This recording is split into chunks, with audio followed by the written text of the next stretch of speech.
ආයිබෝන් යාළුවනේ අද අපි කතා කරන්න යන්නේ ෆැන්ටසි සහ රොමැන්ස් එකට බ්ලෙන්ඩ් කරපු කොරියන් ඩ්‍රාමා එකක් වන ජෙනි මේක් අ විෂ්.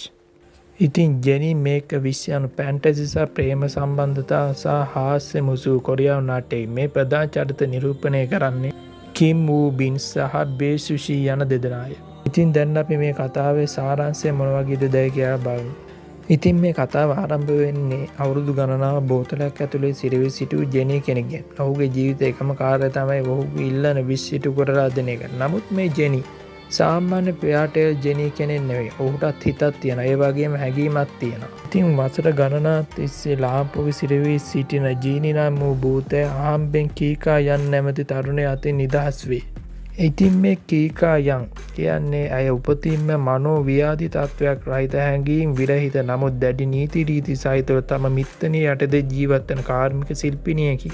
ඉතින් මේ කතාවේ ජිනීව හිරේ දැමීමට වගකිව යුත්තේ කීකා යන්ගේ පසුගිය ආත්මයේ සිටි තරුණිය බවට ඔහු විශ්වාස කරයි. ඔහු පරිගැනීමෙන් ලෙස කීකා යන්ගෙන් නැගේ ප්‍රාර්ථනා 3ක් ඉල්ලා සිටින්නේය.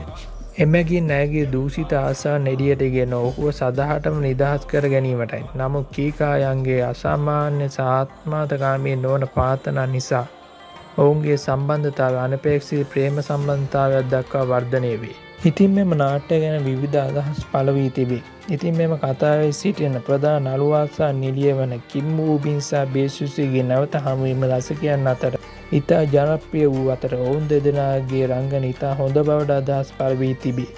බේ සුසිගේ හැඟීම් විරහිත කිංකායන්ගේ චරිත නිරූපණය කිරීම විශේෂයෙන් පැසසුමකට ලක්ව ඇත. ඉතින් මෙම නාට්‍යයේ ගුණාත්මක භාවය මනරම් දර්ශන සහ හොඳ මට්ටමේ දුෂ්ට ප්‍රයෝග යොදා තිබීම විශේෂත්වයකි. ඒ වගේ මෙම කතාවේ ෆැන්ටසි පසුබිම සැහැල්ලු හාස්‍ය සහ ප්‍රේමය හොඳින් මුසු වී ඇති බව සමහරුන් පවසයි.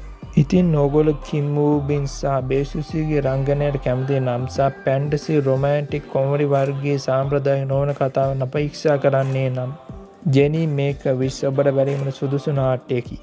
ඉතින් යාළුවනේ මේ තමයි ජෙනි මේක් අ විෂ් කියන කේ ඩ්‍රාමා එක ගැන මගේ සිංහල රිවිව් එක. ඕගොල්ලෝ ඩ්‍රාමා එක බලලා තියෙනවා නම් කමෙන්ට් එකක් ඔබේ අදහසෙන් ලියන්න. ඒ වගේ වීඩියෝ එක හොඳයි නම් ලයික් එකක් දාලා කේ ඩ්‍රාමා සිංහල රිවිව් එකට කැමති නම් channel එක subscribe කරන්න අමතක කරන්න එපා.